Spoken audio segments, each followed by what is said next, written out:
Hello everyone, have a great day. Welcome back to my YouTube channel MP at Mogan Palani. I hope previous videosலாம் உங்களுக்கு புரிஞ்சிருக்கும்னு நினைக்கிறேன், right? Last வீடியோவில் நம்ம chapter 1ஓட எக்ஸாம்பிள்ஸில் example 1.31 வரைக்கும் solve பண்ணி முடிச்சிருக்கோம். இன்றைக்கி வீடியோவில் அதோட continuation, that is 1.32 and remaining question solve பண்ணுவோம். ஓகே, ஸோ 1.32 எதை பேஸ் பண்ணி அப்படின்னா, அகெயின் ப்ரீவியஸாக பார்த்தா அதே விஷயம் தான். Test the consistency of the following system of linear equation அப்படின்னு ஒரு 4 ஈக்குவேஷன்ஸ் கொடுத்துருக்காங்க.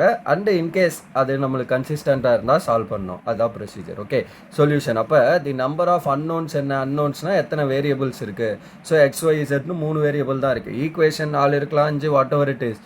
பட் வேரியபிள் XYZ 3 தான் இருக்குது. ஸோ நம்பர் ஆஃப் அன்னோன்ஸ் வந்து 3. And it is of the form என்ன ஃபார்மில் இருக்குது? AX = B ஃபார்மில் நமக்கு கிவன் ஈக்குவேஷன் இருக்குது. வேர் A பிளேஸில் நமக்கு என்ன இருக்குது?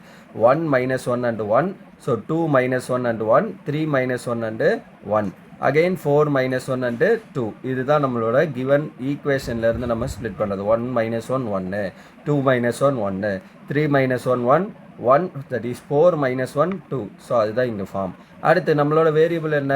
XYZ 3, அதுதான் கேபிட்டல் X. அண்ட் பிங்கிறது ரைட் ஹேண்ட் சைடில் இருக்குது. -9 4 6 and 7. So that is your value of matrix for B. அடுத்து நான் என்ன பண்ணணும்? தி ஆகுமெண்டட் மேட்ரிக்ஸ் ஏபியை கிளப் பண்ணி ஆகுமெண்டட் மேட்ரிக்ஸ் எழுதணும். ஸோ அப்போ which is similar matrix. So A matrix கிவனில் மேலே இருக்க ஏ மேட்ரிக்ஸ் ஒரு ஸ்மால் லைன் போட்டுட்டு என்ன பண்ணணும்? B matrix. ஏன்னா கொஞ்சம் டிஃப்ரென்ஷியேட் பண்ணி ஏ இது மட்டும் இது மொத்தத்தையும் சேர்த்திங்கன்னா ஏபி அப்படிங்கிற அந்த டிஃப்ரென்ஷியேஷன் காமிக்கிறதுக்காக ஒரு சின்ன லைன் நடுவில் போட்டுக்கணும். ஓகே, அப்போ இதை நான் 0, ஆல்ரெடி இங்கே இருக்க நம்பர் தான் சின்ன நம்பராக இருக்குது. ஸோ பிரச்சனை இல்லை. இன்கேஸ் இல்லைனா ஏதாவது ரோவை நம்ம இன்டர்சேஞ்ச் பண்ணிக்கணும். ஸோ இதை நான் 0 ஆக்கணும்னா என்ன பண்ணணும்? So 2 into this minus this. அப்போ R2 implies R2 minus 2R1. அதே மாதிரி இதை 0 ஆக்கணும்னா என்ன பண்ணணும்? இது கூட into 3 minus this. ஸோ அப்போ R3 implies R3 minus 3R1. R4 implies R4 minus 4R1. Okay, in case இதை ஒரே ஸ்டெப்பில் பண்ண முடியல அப்படின்னா தனித்தனியாக கூட பண்ணிக்கோங்க. It's your wish. Okay, so நான் வந்து ஒரே ஸ்டெப்லேயே பண்ணிடுறேன். இந்த 3 என்ட்ரியை 0 ஆக்கிறது தான் ஃபஸ்ட்டு எய்ம். அதாவது ஃபஸ்ட்டு நான் 0 என்ட்ரி இது, அது கீழே இருக்கிறதெல்லாம் 0 ஆக்க போகிறேன். அப்போ எதில் சேஞ்ச் இல்லை? R1ல சேஞ்ச் இல்லை. So that we can write R1 directly. R2 என்ன வரும் இந்த என்ட்ரி? ஸோ இப்போ நமக்கு இங்கே வந்து 2 - 2 times 1. அப்போ நமக்கு என்ன? 0. அடுத்து இங்கே -1 -2 times -1. ஸோ அப்போ -1 + 2 ஆயிரும். So that it is 1. ரைட்டா? ஸோ -1 இது +2 ஆயிரும். ஸோ 1. அடுத்த என்ட்ரி 1, மேலே வந்து 1. ஸோ அப்போ 1 - 2 times 1. ஸோ அப்போ என்ன வரும்? -1. 1 - 2 is -1. தென் இந்த இடத்துல 4 - 2 times -9. So this is 18.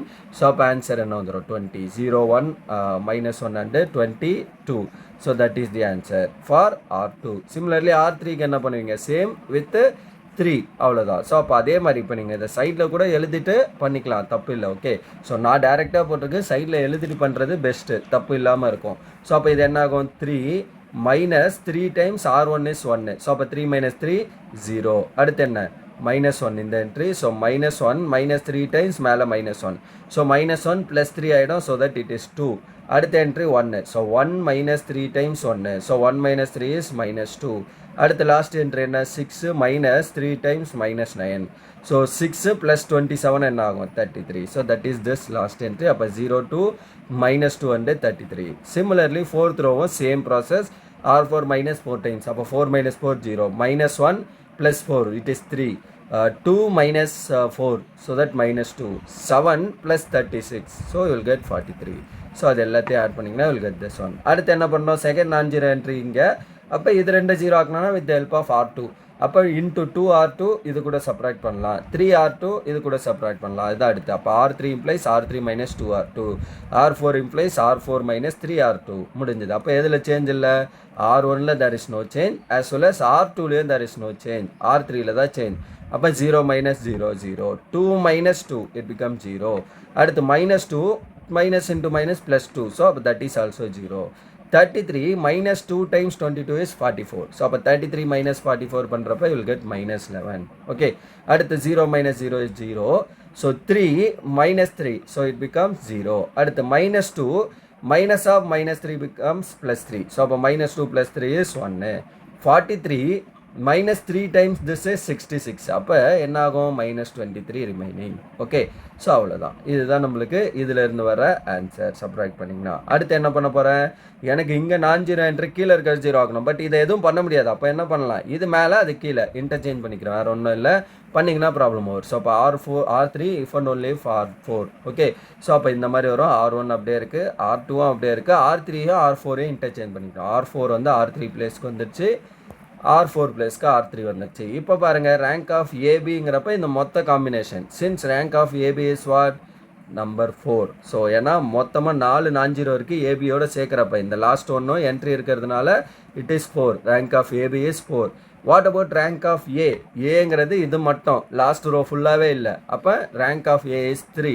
Okay, அப்போ என்ன ஆகுது, rank of AB 4, rank of A 3. அப்படின்னா என்ன ஆகுது, rank of A is not equal to rank of AB. In case இது ரெண்டும் ஈக்குவலாக இருந்து விச் இஸ் நம்பர் ஆஃப் அன்னோன்ஸ்க்கு ஈக்குவலாக இருந்ததுன்னா distinct unique route.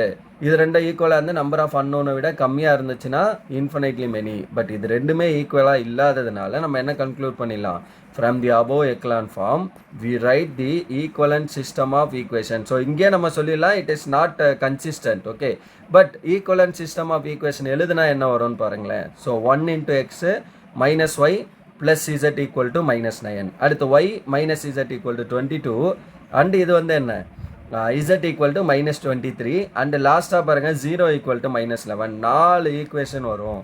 So x minus y plus z equal to minus 9 first one, y minus z equal to 22 second one, z equal to minus 23 third one, and last 0 equal to minus 11.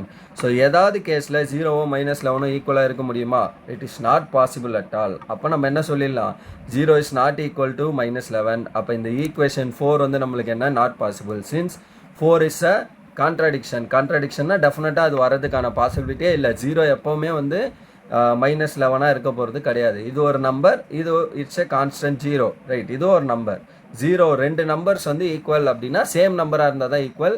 But இங்கே 0 இருக்குது, இங்கே minus 11 இருக்கும்போது they are not equal. அப்போனா என்ன அர்த்தம், it's a contradiction. Therefore the given system of equation is inconsistent and has no solution. So இதுதான் நம்மளோட final conclusion. அப்போ அவங்க test the consistency for the system of equation சொல்லிட்டு முன்னாடி 2 கொஸ்டின்லேயே வந்து and then solve it if possible அப்படின்னு கொடுத்துருந்தாங்க. இங்கே அந்த வார்த்தையை சொல்லலை. அப்போ நம்மளுக்கு அங்கேயே வந்து அவங்க ஒரு இன்ட்டு கொடுத்துட்டாங்க, இது வந்து இன்கன்சிஸ்டன்ட்டு, சொல்யூஷன் இல்லாமல் போக போகுது அப்படிங்கிறது. பட் எனிவேஸ் நம்ம சால்வ் பண்ணுறோம். பட் நம்ம இந்த ஸ்டெப்ஸு போடாமலே, ஓகே, ஸோ இந்த ஸ்டெப்ஸு இல்லாமலே நம்ம என்ன பண்ணலாம், இங்கேயே கன்க்ளூட் பண்ணிடலாம். ஸோ ரேங்க் ஆஃப் ஏவும் ரேங்க் ஆஃப் ஏபியும் நான் ஈக்குவலாக இருக்குது அப்படின்னா, ரெண்டுமே ஈக்குவலாக இல்லைன்னா system has no solution. So that's all for this video. Remaining things we'll see in the next video. Thank you. We'll see in the next video. Thank you.